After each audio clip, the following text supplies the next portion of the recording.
La pregunta de hoy es: ¿cuál fue el momento más aterrador en el que pensaste, algo no está bien? Historia 1. Iba caminando a la escuela cuando estaba en middle school, secundaria, y una señora en un auto se detuvo a mi lado y me llamó Linda. Ese no es mi nombre, pero era lo suficientemente parecido como para que volteara. Se disculpó y dijo que pensó que yo era su nieta. Luego me ofreció llevarme a la escuela. El problema es que yo ya estaba dentro de los terrenos de la escuela, solo me faltaba caminar media cuadra para girar y entrar al edificio. Cuando le dije que no, intentó exigirme que me subiera al auto. Volví a decir que no, le di las gracias y salí corriendo. Mucho tiempo después me di cuenta de que probablemente nunca tuvo la intención de dejarme en la escuela. Historia 2. Estaba trabajando en un sistema de radio dentro de la torre de agua de un pueblo bastante remoto del Outback, zonas rurales muy aisladas. Cuando llegué era un día precioso de finales de primavera, en octubre, pero después de unas 2 horas pasó algo extraño, los pájaros dejaron de hacer ruido y el viento se detuvo por completo.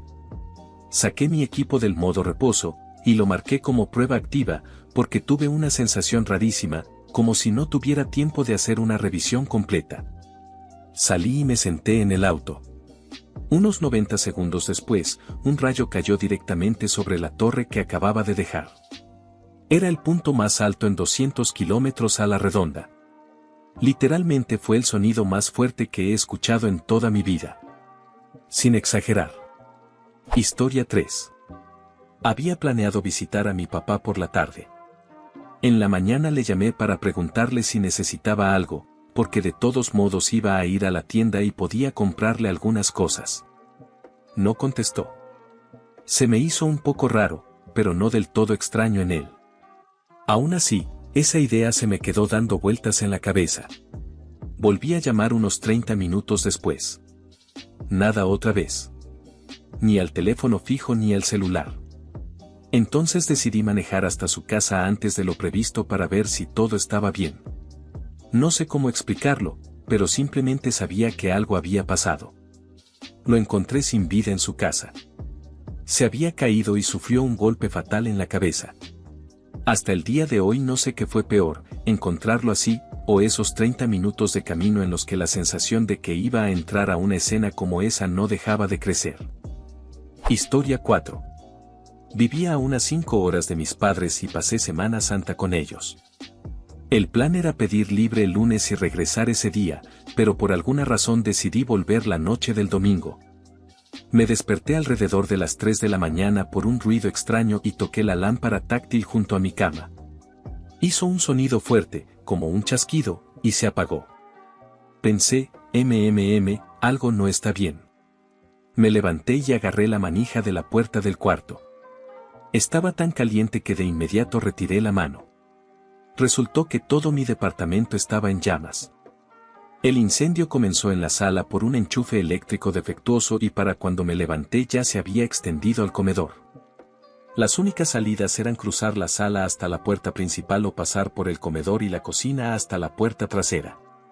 Usé toda la fuerza que tenía para mover la cabecera de mi cama lejos de la ventana, rompí el vidrio y empecé a gritar. Mi arrendador permitía que un tipo viviera de manera ilegal en un cuarto de almacenamiento. Él me escuchó y corrió directo a la estación de bomberos que estaba a una cuadra. Lograron sacarme por la ventana y luego apagar el incendio. Estaba a horas de distancia de mi familia, sin dinero ni identificación, perdí mi celular y las llaves del coche en el incendio, y apenas eran como las 4 de la mañana. Básicamente lo perdí casi todo. Por suerte, una vecina fue lo suficientemente amable como para dejarme ducharme en su casa y prestarme ropa hasta que mis padres hicieron el viaje para recogerme. Historia 5. Llegué a casa del trabajo y en cuanto bajé del auto sentí que algo no estaba bien. Mi vecino de arriba había dejado a su perra afuera, lo cual no era tan raro, pero su comportamiento sí lo era y eso solo reforzó mi mala intuición. Normalmente es muy cariñosa y se emociona cuando ve gente, pero esta vez solo estaba sentada frente a la puerta, sin moverse. Pasaron unos 20 minutos y no pude quitarme esa sensación. Decidí subir a tocarle para ver si quería bajar por una bebida. Cuando me acerqué, noté que la perra ya estaba dentro del departamento, pero ahora ladraba sin parar. Toqué la puerta una y otra vez, hasta que prácticamente estaba golpeándola. Moví la manija y estaba cerrada. Bajé corriendo, atravesé mi casa y subí por una escalera trasera que conecta a ambos departamentos. Abrí la puerta de su apartamento y lo encontré teniendo una reacción grave a medicamentos, en el suelo, con movimientos involuntarios y dificultad para respirar. Los EMS, Servicios Médicos de Emergencia, dijeron que si los hubieran llamado 10 minutos después, probablemente no habría sobrevivido. Nota de contexto: Percocet es un analgésico fuerte que, si se usa mal, puede provocar una emergencia médica. Edit: no pensé que esto llamaría tanta atención, así que aquí va una historia extra. Me mudé a la casa donde pasó todo esto hace unos 2 años. En ese mismo departamento de arriba vivía antes un señor mayor, antes de que llegara mi amigo con su perra. Unas 3 semanas después de mudarme, dejé de verlo. Era muy hogareño, no tenía internet ni teléfono inteligente, un tipo sencillo que disfrutaba tomar un poco de licor y escuchar discos de blues. Pasaron las semanas y noté que ya no ponía música y que todo estaba demasiado silencioso, pero no le di mucha importancia porque no lo conocía bien y sabía sus rutinas. Hacia la 3ª o 4ª semana, un olor muy fuerte empezó a extenderse por mi casa. Encendí velas, usé aromatizante por todos lados, pero no sirvió de nada. Un día llegué y el olor era insoportable, y entonces lo entendí. Era el olor de alguien que había fallecido. Llamé a mi arrendador, quien llegó de inmediato. En cuanto percibió el olor, se puso pálido. Fuimos rápido a la puerta del vecino, la abrió por tratarse de una situación extrema y, efectivamente, mi antiguo vecino había fallecido y llevaba tiempo ahí. Había pasado tanto tiempo que los líquidos habían traspasado el piso y llegaron hasta el techo de mi baño, incluso se notaba en las lámparas. Historia 6. Mi papá acababa de fallecer después de una larga batalla contra el cáncer, y hacia el final mi mamá empezó a comportarse de forma extraña. Ya no lo cuidaba mucho, así que yo terminé saliendo del trabajo para hacerlo. Además, no parecía estar realmente de luto, lo cual me llamaba la atención porque ellos habían tenido una relación bastante buena. Un par de días después de que él murió, yo estaba revisando sus cosas cuando me di cuenta de que ya eran las 10 de la mañana y mi mamá no se había levantado. No le di mucha importancia. Luego fueron las 11, 12, 1, 2, 3 de la tarde, y seguía sin levantarse. Eso ya me preocupó, porque nunca en su vida se había quedado en la cama tan tarde, así que abrí la puerta de su habitación. La encontré en el suelo, apoyada sobre un banco, sin poder levantarse, en una situación muy desagradable causada por haber estado ahí durante horas. No estoy seguro de cómo terminó en el piso, siento que habría escuchado si se hubiera caído. Después de ayudarla a limpiarse y tranquilizarla, le pregunté qué había pasado. Me dijo que no tenía fuerzas para ponerse de pie, ni la claridad mental suficiente como para pedir ayuda. La llevé de inmediato a urgencias, Emergency Room, sala de emergencias, y ese fue el día en que entendí que no iba a regresar al trabajo, porque iba a pasar los siguientes años cuidando a mi mamá, que ahora estaba gravemente enferma. Historia 7. Cuando tenía 10 años, mi abuela estaba cuidando a mis hermanos menores y a mí mientras mis papás asistían a una conferencia de trabajo que duraba todo el fin de semana. Estábamos sentados en la sala comiendo panqueques. Mis hermanos veían caricaturas y yo estaba leyendo el libro más nuevo de Harry Potter, que había salido apenas el día anterior. Mi hermano le pidió más panqueques a mi abuela y ella empezó a levantarse. Yo no estaba prestando mucha atención porque estaba metida en el libro, pero de reojo noté que tardaba más de lo normal. Intentó levantarse, pero una de sus piernas no se movía. Trató de levantarla con las manos, pero una de sus manos tampoco respondía. Ahí supe que algo estaba mal y dejé el libro. Entonces se cayó de la silla al suelo. Yo grité y ella intentó decirme que estaba bien, que solo se le había dormido la pierna y que se había tropezado, pero hablaba raro, con la voz arrastrada, y solo la mitad de su cara se movía. Reconocí las señales de un derrame cerebral por los libros de The Babysitter's Club que leía. Corrí a la cocina, en esa época ella no tenía celular, y llamé al 911, el número de emergencias en Estados Unidos. Bueno, primero llamé a mi mejor amiga, porque era el único número que me sabía de memoria, y le pregunté a su mamá si necesitaba marcar un código de área antes de llamar al 911. Después llamé al 911. Mientras tanto, mis hermanos fueron por el señor que estaba cortando el pasto en el patio para que entrara a ayudar. Llegó la ambulancia y se la llevaron al hospital, y no recuerdo mucho más. Supongo que la mamá de mi mejor amiga logró contactar a mis papás, porque eventualmente ellos llegaron al hospital. Pero aquí viene lo bueno, como la atendieron tan rápido, mi abuela se recuperó por completo y sigue viva y con buena salud casi 20 años después. Historia 8. Tengo 2 historias. Las 2 me dejaron muy alterado. Trabajaba como guardia de seguridad en un pueblito muy aislado de Missouri. Una noche, alrededor de la medianoche, me mandaron a Walmart por algunas cosas. Mientras manejaba por la carretera 50, alcancé a ver una figura al costado del camino, de esas que parecen algo raro visto con el rabillo del ojo. Me detuve y una mujer joven se acercó a la puerta del copiloto. Estaba hiperventilando y muy alterada. No podía entender bien lo que decía, así que simplemente le dije que se subiera a mi camioneta. Nos quedamos ahí un momento mientras intentaba hablar, cuando de pronto una camioneta se detuvo detrás de mí, todavía a la orilla de la carretera 50, y un hombre se bajó y se acercó a la ventana del copiloto, que seguía abierta. Agarró a la chica e empezó a gritarme insultos. Pasó como medio segundo antes de que reaccionara y, con mi voz más firme, pero tranquila, le dije que se alejara y que ella no iba a salir de mi camioneta. Le dije que no tenía idea de qué estaba pasando, pero que yo la iba a llevar a donde ella quisiera. En el camino al hospital hablamos. Ella era de otro estado.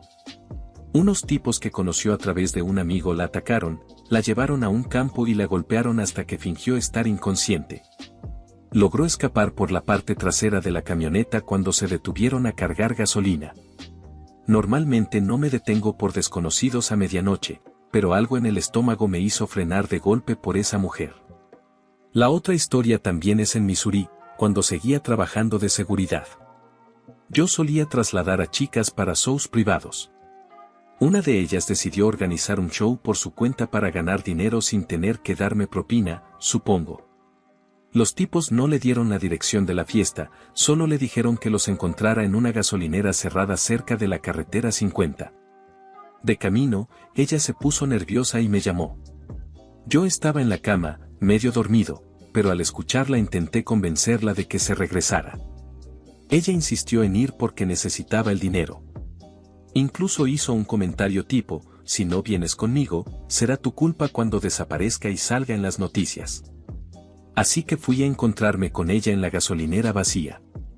Todo el ambiente me puso nervioso, sobre todo porque ellos no me estaban esperando, y cuando ciertos tipos se asustan, se vuelven impredecibles. Estuvimos ahí unos 10 minutos esperando, y todo ese tiempo traté de convencerla de irse a casa.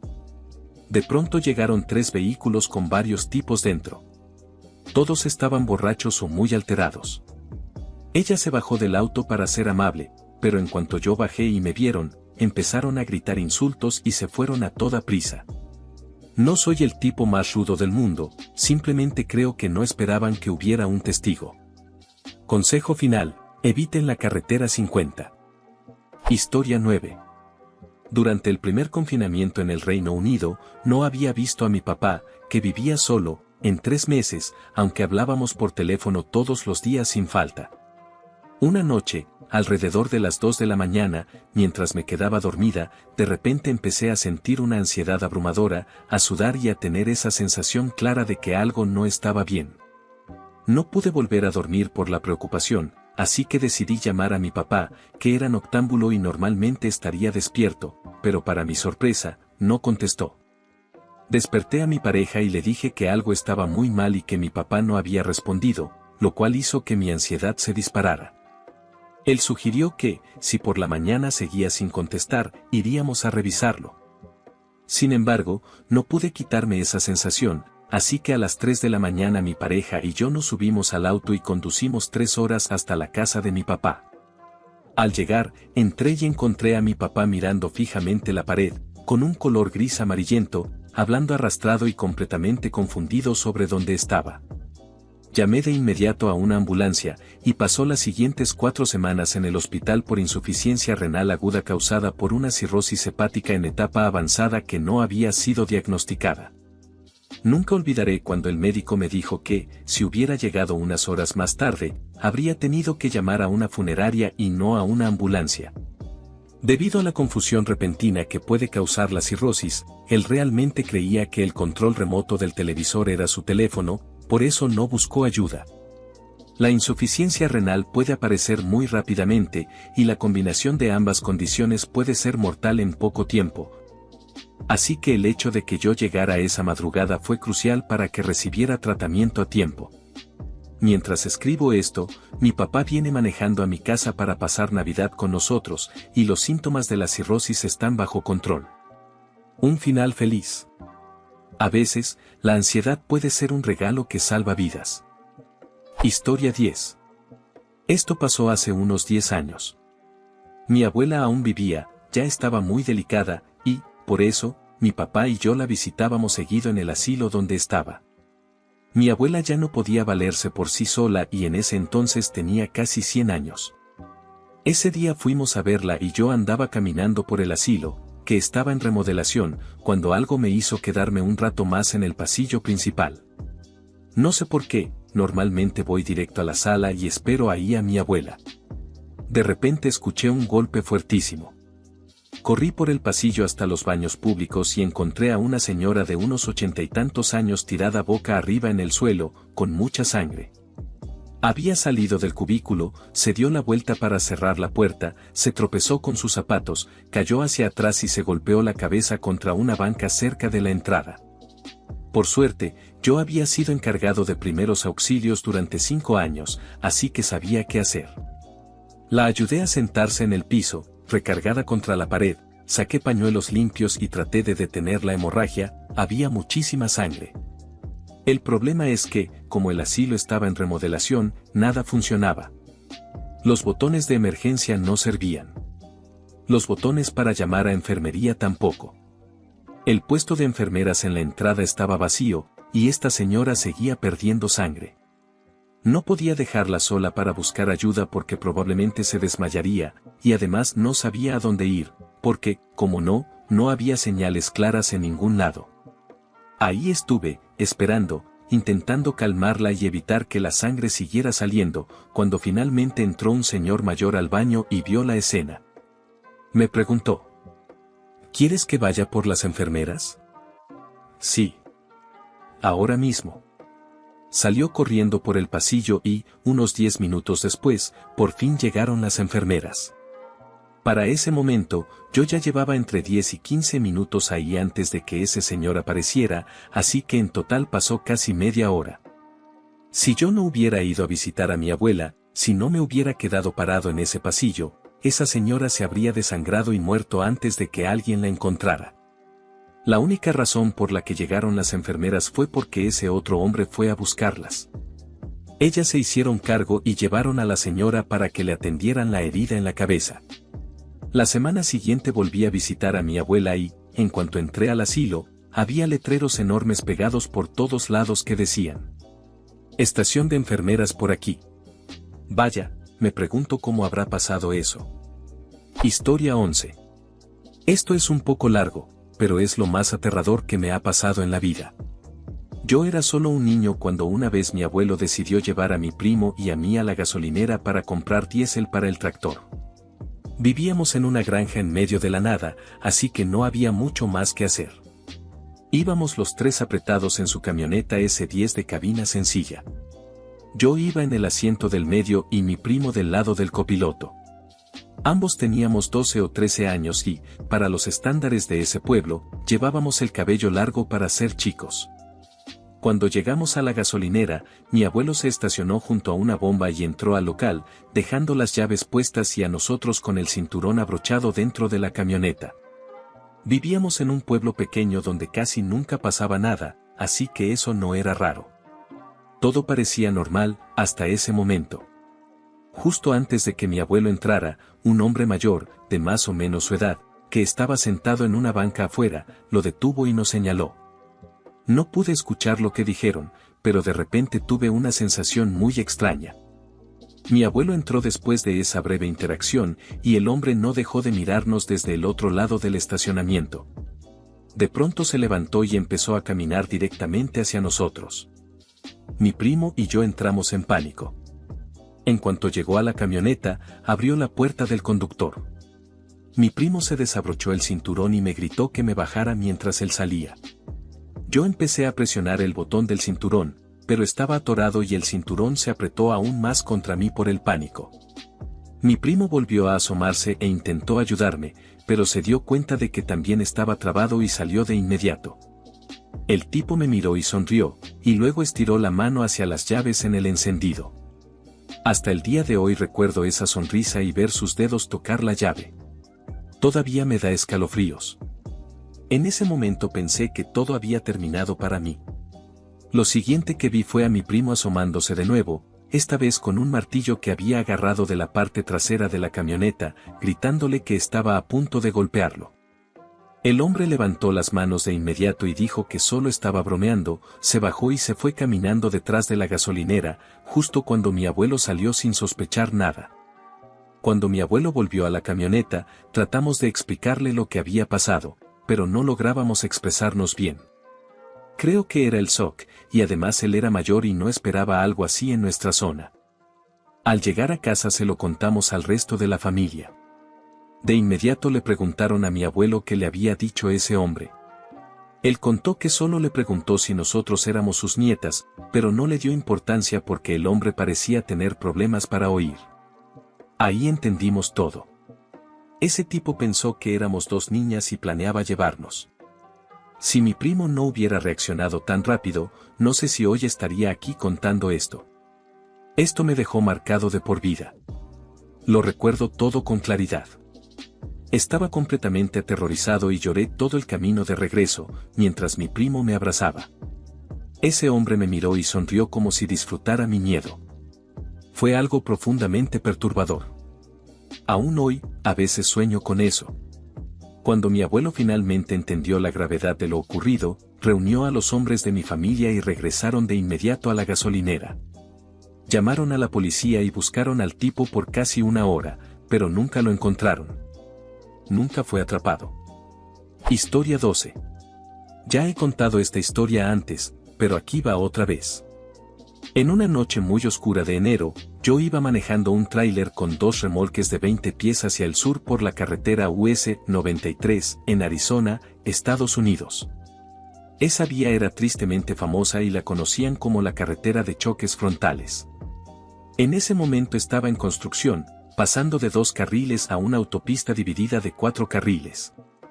El límite de velocidad era de 55 millas por hora, unos 88 kilómetros por hora. Mirando hacia adelante, vi las luces de vehículos que venían en sentido contrario bajando una colina con una curva cerrada hacia la derecha al final. En una fracción de segundo me di cuenta de que algo no estaba bien con el primer vehículo. Al instante siguiente quedó claro, estaba en mi lado de la carretera, y luego, para empeorar todo, iba circulando por el acotamiento en sentido contrario, directo hacia mí. Mi reacción instintiva fue girar a la izquierda para esquivarlo. Había una doble línea amarilla separando los carriles norte y sur. Cuando me acerqué a esas líneas, juro que escuché la voz de mi padre en mi oído diciéndome, no manejes en su carril. No manejes en su carril. Lo increíble es que mi padre había sido camionero sindicalizado, con 2.5 millones de millas sin accidentes cuando se jubiló, y además había fallecido 11 años antes de que esto pasara.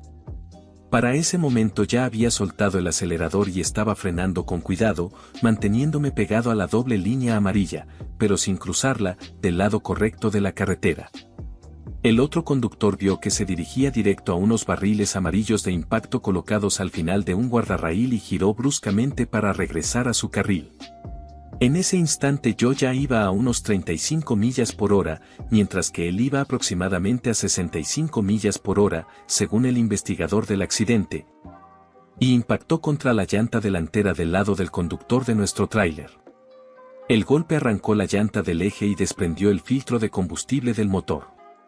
Avanzamos rodando unos metros y, al detenernos, el cofre se abrió, dejándome ver que el motor estaba en llamas. Le grité a mi copiloto, que, por cierto, durmió durante todo el choque, que estábamos incendiándonos y que teníamos que salir de inmediato. Salió volando de la cabina con su sombrero vaquero y su ropa en la mano. Yo salté del camión, agarré el extintor y rocié debajo de la cabina. Vi que la línea de combustible se había desplazado y que diésel estaba cayendo directamente sobre el fuego, haciéndolo crecer. Tiré el extintor, volví a meterme a la cabina y agarré mi chamarra, nuestros libros de registro y el conocimiento de embarque, documento de carga, ya que transportábamos una carga señalizada como material inflamable.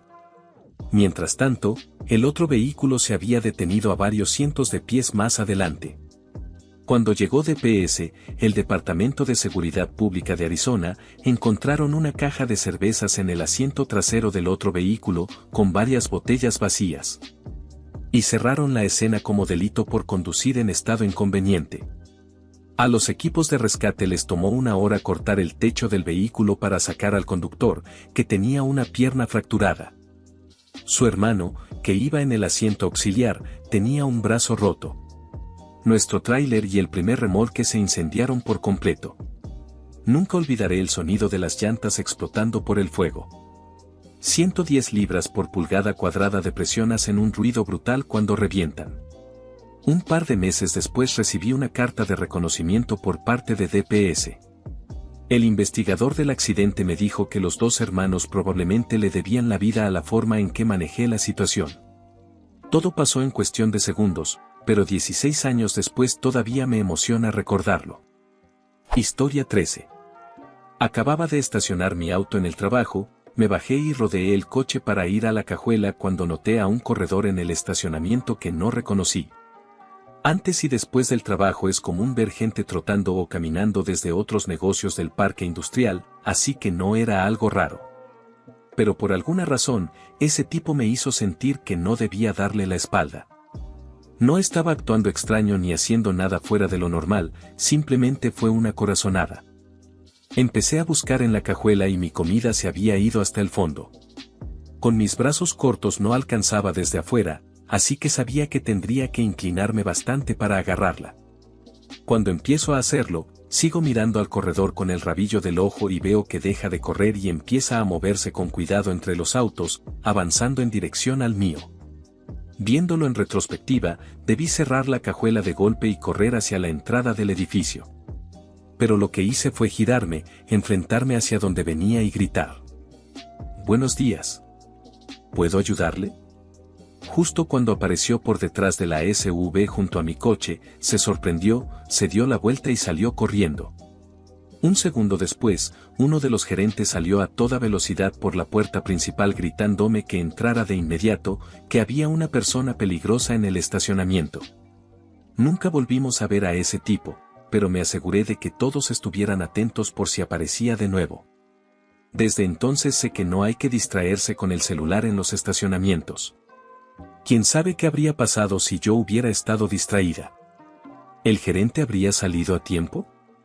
Es algo en lo que pienso de vez en cuando, aunque ya han pasado unos 6 años. Nuestro estacionamiento del trabajo es muy seguro. Nunca siquiera había escuchado de robos en autos, ni siquiera en coches sin seguro puesto. Aún así, me tomó mucho tiempo volver a sentirme tranquila ahí. Historia 14. Un día estaba en un estacionamiento subterráneo al otro lado de la calle de un juzgado. Después de presentar un documento, soy asistente legal / paralegal. Como soy yo, me bajé del elevador en el nivel donde creí que había estacionado mi auto, y no estaba. Eso no es raro en mí, así que empecé a caminar por ahí presionando el botón del control para que el coche sonara. Después de más o menos 1 minuto caminando, noté a un tipo que también estaba dando vueltas.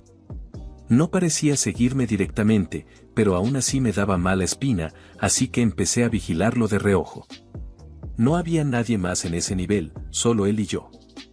Finalmente concluí que mi coche no estaba en ese piso, así que tomé el elevador para bajar un nivel. Me bajé y esperé un segundo mirando el elevador. El tipo no apareció, así que pensé que solo había sido paranoia mía. Empecé a caminar otra vez, presionando el botón del control.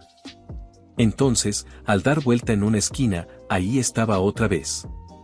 En ese momento supe que me estaba siguiendo. Me dirigí a los elevadores, pero noté que él también iba hacia ahí y que podía interceptarme, así que empecé a entrar en pánico.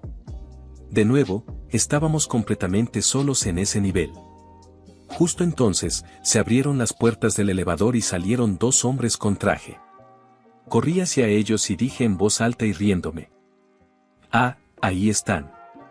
Los he estado buscando por todo este nivel y el de arriba. ¿Dónde demonios estacionaron?». Los dos me miraron un poco raro, pero para su mérito, siguieron la corriente sin dudar. Uno respondió: «Ah, perdón, estamos en este nivel, pero trajimos el coche de Tom en lugar del mío y olvidé avisarte. Estamos estacionados por acá». Y me guiaron lejos de ahí. Alcancé a ver cómo el tipo que me seguía se detuvo, nos miró fijamente y luego se fue por las escaleras junto al elevador. Cuando ya se había ido, les expliqué a esos hombres lo que había pasado y me ayudaron a encontrar mi coche. Estaba en el primer nivel, simplemente nunca estuve lo suficientemente cerca para escuchar el pitido. Ahí ya estuve a salvo. Hasta el día de hoy estoy convencida de que ese hombre estaba esperando a que encontrara mi auto para hacer algo muy malo. Desde entonces evito los estacionamientos subterráneos siempre que puedo. Si no me queda de otra, tomo una foto del lugar donde estaciono para no perderme, y además llevo gas pimienta en el llavero. Historia 15. Tomé una clase que, entre otras cosas, enseñaba sobre iluminación teatral. Un día estaba usando una plataforma elevadora para una sola persona para subir unos 20 metros sobre el suelo y cambiar un detalle mínimo en una lámpara. Mientras la plataforma se acercaba a la luz, tuve una mala sensación, y conforme subía se volvió cada vez peor. Resultó que absolutamente todo lo que podía estar mal en esa lámpara de varias toneladas, colgada a 20 metros de altura justo sobre el cruce de varios pasillos, estaba mal, y de la peor manera posible. Era casi un milagro que esa lámpara no se hubiera caído y lastimado gravemente a alguien, porque estuvo a punto de hacerlo. Para empeorar las cosas, la persona que había hecho ese trabajo antes, alguien que, de alguna manera, estaba certificado para usar una plataforma para dos personas. Aunque yo había visto a adolescentes en una clase de 45 alumnos hacerlo mejor en su primer intento, también logró dejar el conector eléctrico tocando la lámpara, que se pone extremadamente caliente. El conector estaba derretido, y aún así seguía funcionando. Es un milagro que el auditorio completo no se hubiera incendiado cuando esa persona hizo ese desastre. Esto fue terrorífico para mí, porque llevaba 9 años participando en actividades extracurriculares en ese auditorio, y no creo que esa lámpara hubiera sido revisada en todo ese tiempo. Eso significa que, cada una de las miles de veces que pasé por ese pasillo, mi vida estuvo en riesgo sin que yo lo supiera. Al final, arreglé la lámpara y quedó segura, y además hice que revisaran todas las demás luces del auditorio para asegurarme de que nada parecido pudiera seguir así. Todas las demás luces estaban en perfecto estado. Historia 16. El verano antes de graduarme de la preparatoria me quedé solo en casa, porque mi familia se fue de campamento y yo tenía que trabajar. Decidí cortar el césped, ya que era uno de mis quehaceres y hacía falta hacerlo. Poco después de empezar sentí un dolor muy fuerte en el tobillo y me di cuenta de que me había picado una avispa, también conocida como Yellow Jacket. Ya me habían picado antes y nunca había tenido problemas, pero no quería pasar la cortadora justo por encima del nido, así que me moví al frente de la casa y llamé a mi papá, diciéndole en broma que se encargara de ellas cuando regresara. En cuanto colgué el teléfono, sentí comezón en las palmas de las manos y una sensación intensa de que algo iba muy mal. La comezón se convirtió en una sensibilidad extrema a la luz, al punto de que tenía los ojos prácticamente cerrados, y empecé a entrar en pánico. Traté de caminar hacia la casa de mis vecinos, pero a medio camino me desplomé. Podía respirar, pero sentía que no tenía fuerzas en absoluto. Aún así, logré arrastrarme hasta su puerta y tocar el timbre. Me dejaron entrar y, justo antes de perder el conocimiento, al parecer dije. Creo que hay abejas afuera. Desperté con paramédicos tratando de hacer que reaccionara. Cuando desperté, me preguntaron si podía caminar. Logré ponerme de pie, pero me desmayé otra vez en cuanto di un paso. Después me dijeron que había sido una combinación de choque anafiláctico, una reacción alérgica grave y deshidratación. Nunca había sentido algo así. Yo pensaba que las reacciones alérgicas fuertes solo causaban comezón o dificultad para respirar, pero en mi caso no fue así. Mi presión arterial cayó de golpe y mis vecinos dijeron que me veía completamente pálido, como si la sangre se hubiera ido de mis brazos y piernas. También me dijeron que 5 minutos más y no lo habría logrado. Historia 17. Fui a la casa de una amiga para una fiesta, antes de todo lo que pasó en los últimos años, hace ya algunos años. Ella tenía otra amiga, llamémosla Grace. Grace llevó a un hombre a la fiesta y todos estaban fascinados con él, al parecer era un artista local bastante conocido. Yo lo vi una sola vez y sentí una incomodidad enorme. En ese momento no sabía explicar por qué, pero sus ojos me perturbaban muchísimo. No transmitían emoción alguna. Solo, fríos. Muy inquietantes. Le dije a mi amiga que ese tipo me daba muy mala espina, aunque no pudiera explicar el motivo. Ella me dijo que estaba exagerando, que él era una joya local, etc. Así que respiré hondo e intenté convivir, ya que era una fiesta muy pequeña. En menos de 5 minutos, este tipo ya nos había propuesto a mi amiga, a Grace y a mí hacer un viaje por carretera hasta una cascada remota en Montana. Es una experiencia espiritual, decía. Voy seguido y llevo gente ahí. Obviamente, rechacé la invitación. Pasó varios minutos intentando convencerme, pero al final nadie quiso ir. Mi amiga trabajaba demasiado y Grace tenía un compromiso que no podía cancelar, así que el tema murió ahí. Grace siguió saliendo con él y, de la nada, cambió por completo y empezó a agredirla físicamente. Ella terminó la relación, pero él comenzó a dar vueltas en coche alrededor de su departamento, llamándola y dejándole mensajes en los que decía que iba a matarla. Grace tuvo que llamar a la policía, lograr que lo detuvieran, y mudarse a otra ciudad de un día para otro para poder escapar de él. Nunca me había sentido tan mal por haber tenido razón. Por suerte, Grace hoy está a salvo y es feliz. Historia 18. Antes tenía un amigo para salir a beber. Era cliente habitual del café donde yo trabajaba.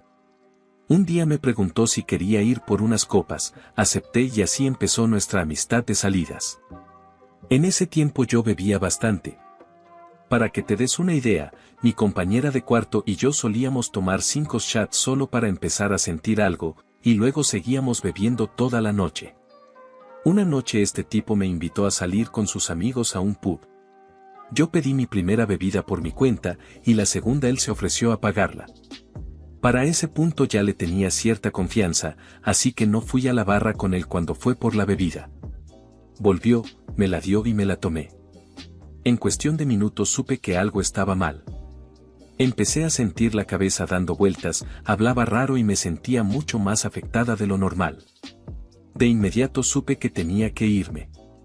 Él insistía mucho en que me quedara, pero simplemente me abrí paso y salí. Me siguió afuera. En ese tiempo Uber apenas estaba empezando, era algo nuevo, así que pedí uno desde mi celular. Mientras intentaba cerrar la puerta, él seguía insistiendo en que me quedara, o que me acompañara a casa para asegurarse de que llegara bien. Ni pensarlo. Me fui. Al día siguiente dormí casi todo el día. Apenas podía moverme o levantarme. Entraba y salía del sueño constantemente. Muy extraño. ¿Y por qué creo que fue él quien alteró mi bebida? Yo había guardado todas mis tarjetas y mi identificación en un bolsillo interno de mi chamarra, cerrado con cierre. Todo había desaparecido. ¿Y adivina quién las tenía? Él. Había metido la mano en mi chamarra y se llevó mis cosas para que no pudiera pagar un taxi.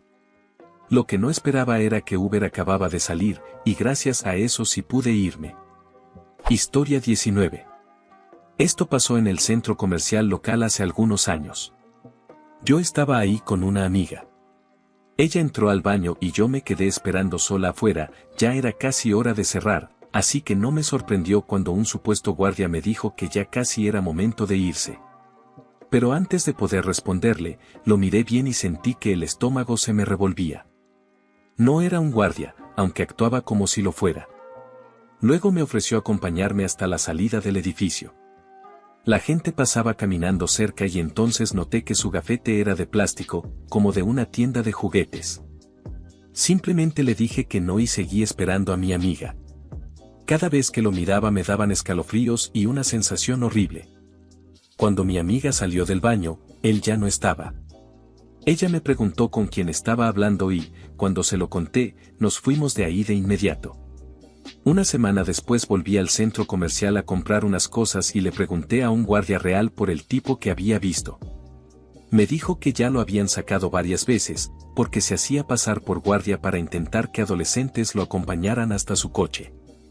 No lo he vuelto a ver desde entonces, pero todavía me da miedo cuando paso frente a esa puerta del baño. Esperar ahí se sintió eterno. ¿Quién sabe qué habría pasado si le hubiera hecho caso? También me pregunto si alguien alguna vez sí lo siguió. Espero que no. Historia 20. Hace aproximadamente 2 años, alrededor de la medianoche, saqué a mi perro al patio y de inmediato sentí que algo no estaba bien. Vivo en una zona que ya no es tan rural como antes. El pueblo ha ido creciendo, se construyeron nuevas viviendas y muchos animales perdieron su hábitat. Es común ver venados en los patios, escuchar búhos o incluso coyotes a lo lejos. Mi perra suele caminar hasta el límite del terreno y recorrer la orilla hasta encontrar un lugar, a unos 9 o 10 metros de la puerta principal. Íbamos más o menos a la mitad del camino cuando empecé a sentir que algo estaba mal. No fue hasta llegar al borde del patio que me di cuenta de qué era. Todo estaba en completo silencio. No había grillos. No había búhos. No había coyotes a lo lejos. Nada. En el momento en que me di cuenta, sentí cómo se me aceleraba el corazón, porque tenía la certeza de que algo nos estaba observando. ¿Alguna vez has sentido intención depredadora? Esa parte primitiva del cerebro que quedó de antes de que conquistáramos la noche, que detecta peligro sin verlo, estaba gritando dentro de mí. Eso ya era suficientemente malo, pero al mismo tiempo noté que mi perra también estaba reaccionando. Tenía la mirada fija en una dirección, el pelo erizado. Nunca había visto a un Golden Retriever verse tan alterado y amenazado. Cuando por fin logré que se moviera, corrimos hacia la puerta.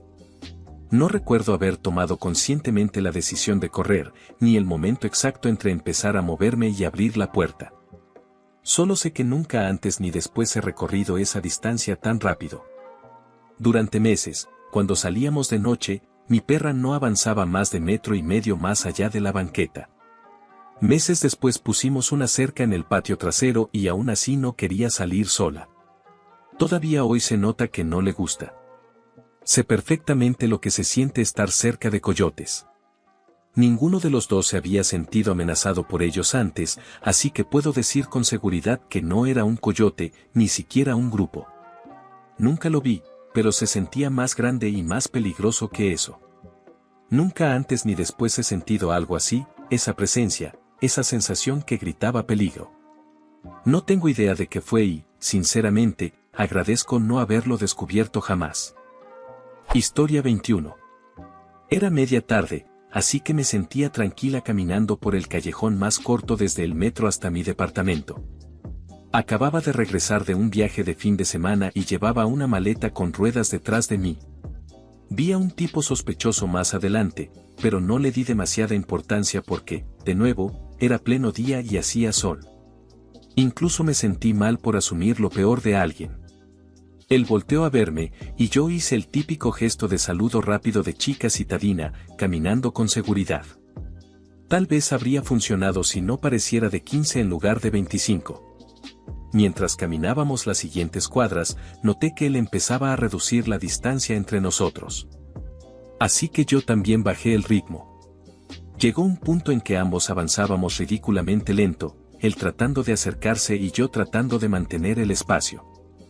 Finalmente se detuvo cerca de un coche y empezó a buscar llaves, así que me relajé un poco, pensé que solo estaba buscando donde había estacionado en una ciudad grande. Aceleré el paso para pasar rápido y recorrer esa última cuadra hasta casa, y entonces el tipo se giró y empezó a seguirme. Sorpresa que todos vieron venir, no era su coche. Tuve un momento de esto es grave, seguido inmediatamente por otro de cómo pude caer en eso, porque siempre encuentro la forma de culparme, y luego pensé, ya basta. Miré rápido la calle y, milagrosamente, no venían autos cerca, así que me lancé a cruzar corriendo. Y sí, con la maleta, porque claramente ese cambio de ropa y los artículos de higiene eran tan valiosos que tenía que arrastrarlos a toda velocidad. El tipo intentó correr detrás de mí, pero después de unos pasos decidió que no valía la pena. Yo, aún así, corrí hasta llegar a casa, lo cual fue todo un logro para alguien tan poco atlética como yo. Y así fue como estuve a punto de ser asaltada, atacada o algo peor, solo por atreverme a caminar 5 cuadras a las 3 de la tarde con una maleta y por no hacerle caso de inmediato a mi instinto sobre una persona. Historia 22. Vivo en un complejo de departamentos y, hace unos años, regresé del trabajo y había un tipo parado sin hacer nada, recargado contra una pared cerca de la entrada de mi edificio.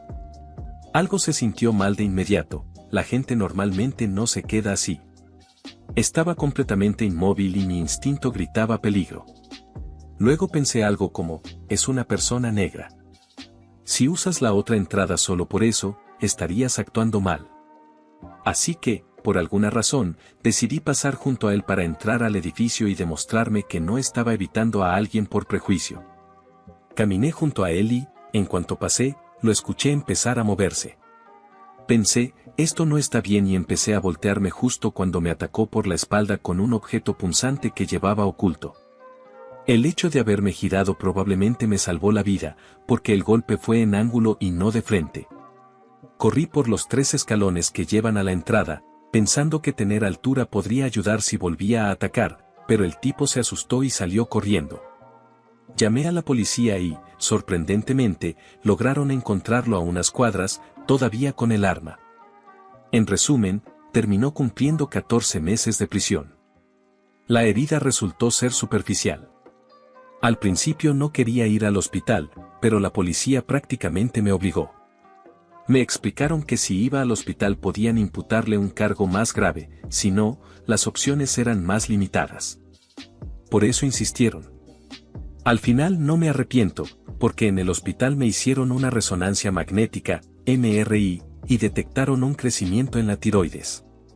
Resultó que tenía etapas muy tempranas de cáncer de tiroides.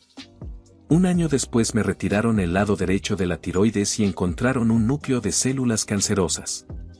No se había extendido, así que, según los médicos, ya no estoy en peligro.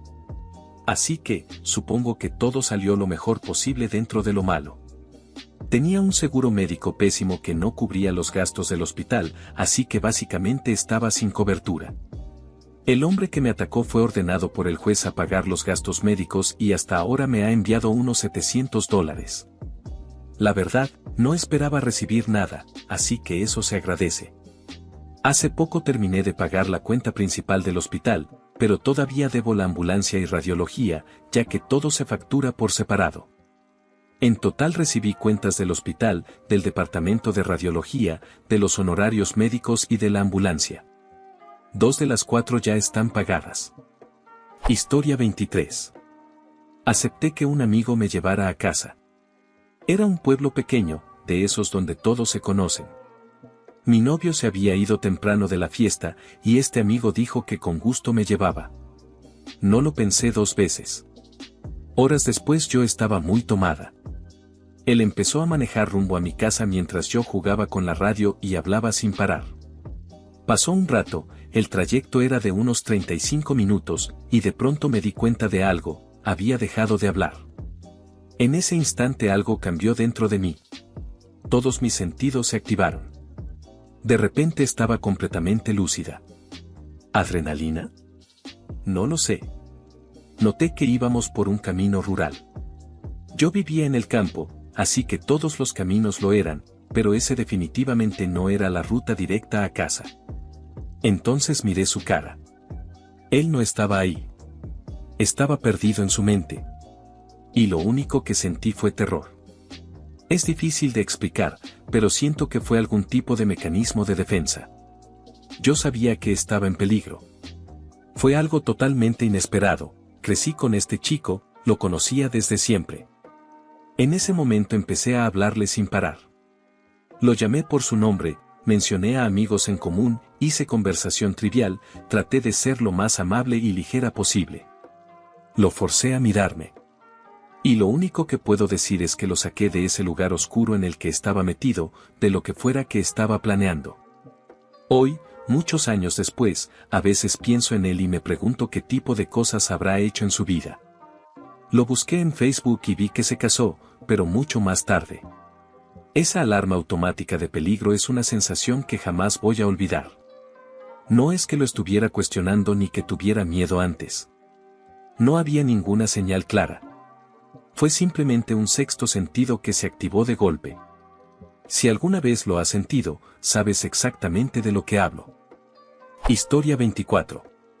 Cuando tenía unos 17 años y me sentía invencible, me cansé de esperar el camión de regreso a casa después de la escuela y empecé a pedir aventón. Un tipo desaliñado, en una camioneta vieja y maltratada, se detuvo y me subí. No me miraba directamente, pero tenía una sonrisa inquietante en la cara. Le dije que necesitaba ir todo derecho por la calle, unas 12 cuadras, pero como 6 cuadras después se metió a un carril para dar vuelta y prendió la direccional. Ahí fue cuando finalmente me di cuenta de que algo no estaba bien y mi instinto empezó a sonar con fuerza. Vi a un tipo cualquiera parado en la esquina esperando para cruzar la calle, así que empecé a saludarlo desesperadamente.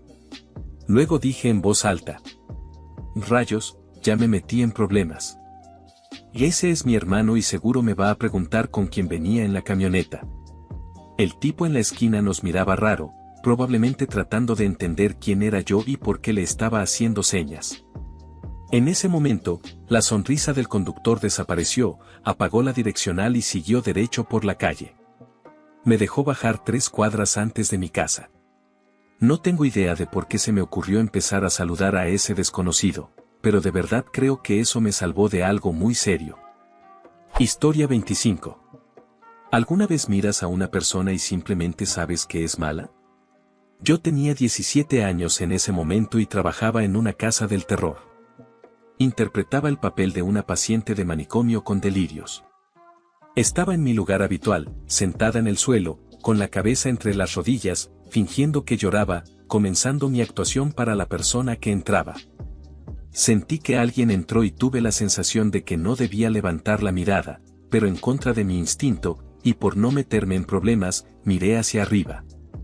Un hombre muy inquietante estaba de pie frente a mí, sonriendo. Se parecía muchísimo al personaje de Stanley Tucci en The Lovely Bones, una película donde interpreta a un antagonista muy perturbador. En cuanto lo vi, se me erizó la piel y me sentí insegura. Me levanté y seguí en personaje, aunque sé que me veía aterrada. Corrí al siguiente cuarto que también era parte de mi área. Ese cuarto no tenía luces, ni cámaras, ni nadie más que pudiera ver lo que pasaba. Solo había 2 puertas, por donde veníamos y por donde seguía el recorrido, además de una salida de emergencia en el rincón más oscuro del cuarto, por supuesto. Al entrar pensé en esconderme, pero supe que no funcionaría.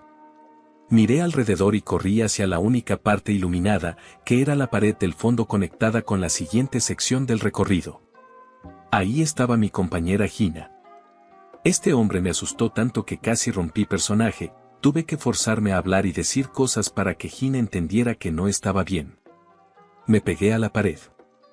El hombre se acercaba y calculé mentalmente si podría llegar a la salida de emergencia sin que pasara nada.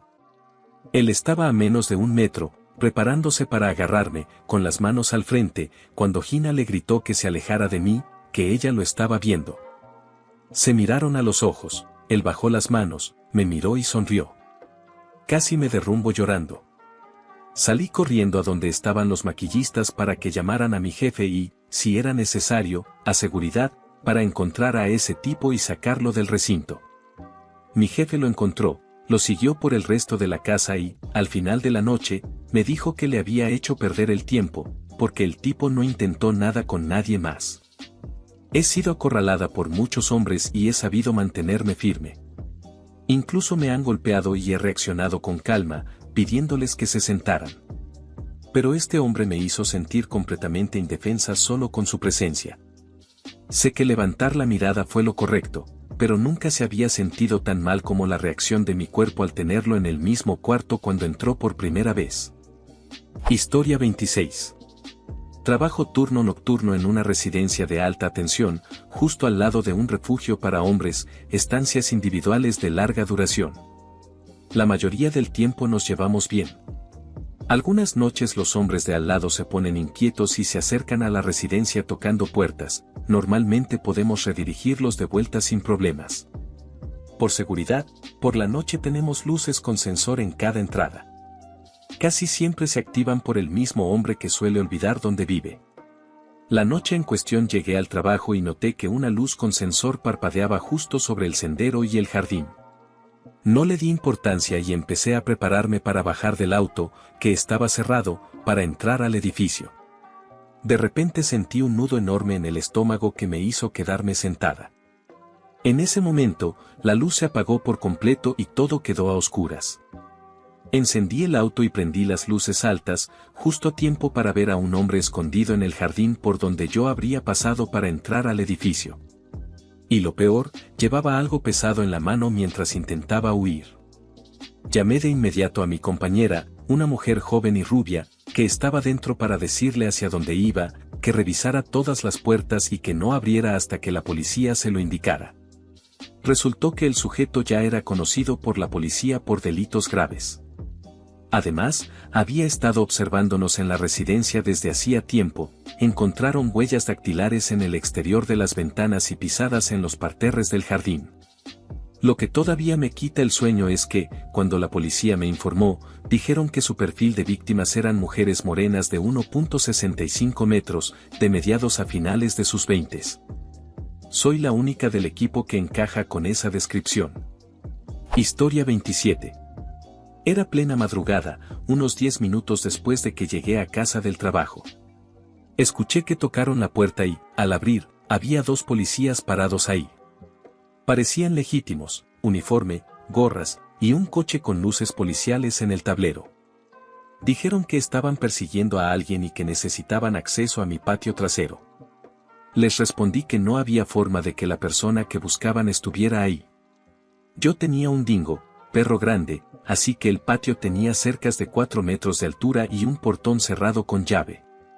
Tendrían que escalar la cerca, y nos habríamos dado cuenta por el ruido si alguien hubiera entrado al territorio del perro. Entonces cambiaron de estrategia y dijeron que necesitaban entrar a la casa para revisar, por si la persona había forzado la entrada.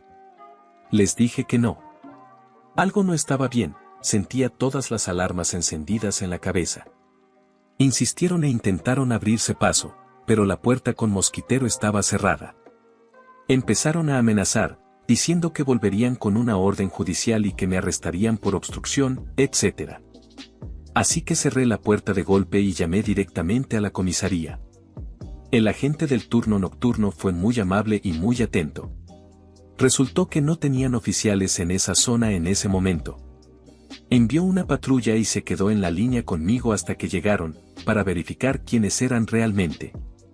Los policías reales encontraron a los falsos policías a unas cuantas cuadras de mi casa. Resultó que me habían visto sola y me siguieron desde la gasolinera cuando me detuve a cargar combustible. Historia 28.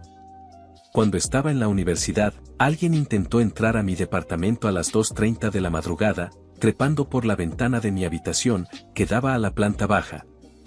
Mientras yo estaba acostada en la cama justo debajo de la ventana leyendo Harry Potter. Primero pensé que escuchaba pasos en el callejón detrás de mi departamento. Luego oí como la malla de la ventana se levantaba y como alguien empujaba el vidrio. Me levanté despacio, crucé el cuarto y apagué la luz, lo que reveló la silueta de un hombre alto en mi ventana, recortada por las luces del callejón. Empecé a gritar que tenía un arma, y él salió corriendo. Llamé a la policía, revisaron la zona, pero no encontraron a nadie. 2 días después, a las 2:30 de la mañana, me despertó el mismo sonido en la ventana.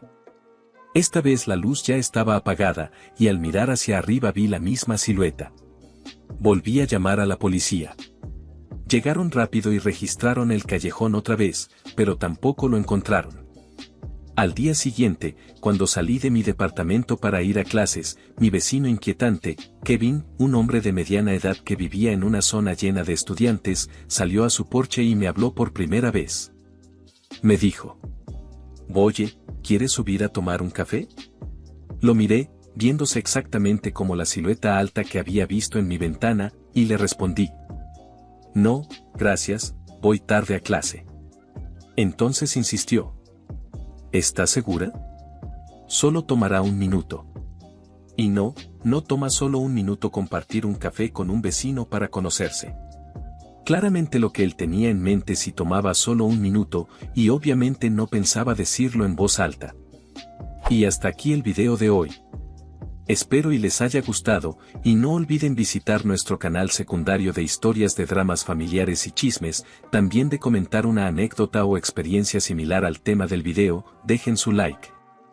Compartan si les gustó el video, y por último no olviden activar la campanita para no perderse ninguno de nuestros videos diarios. Chao.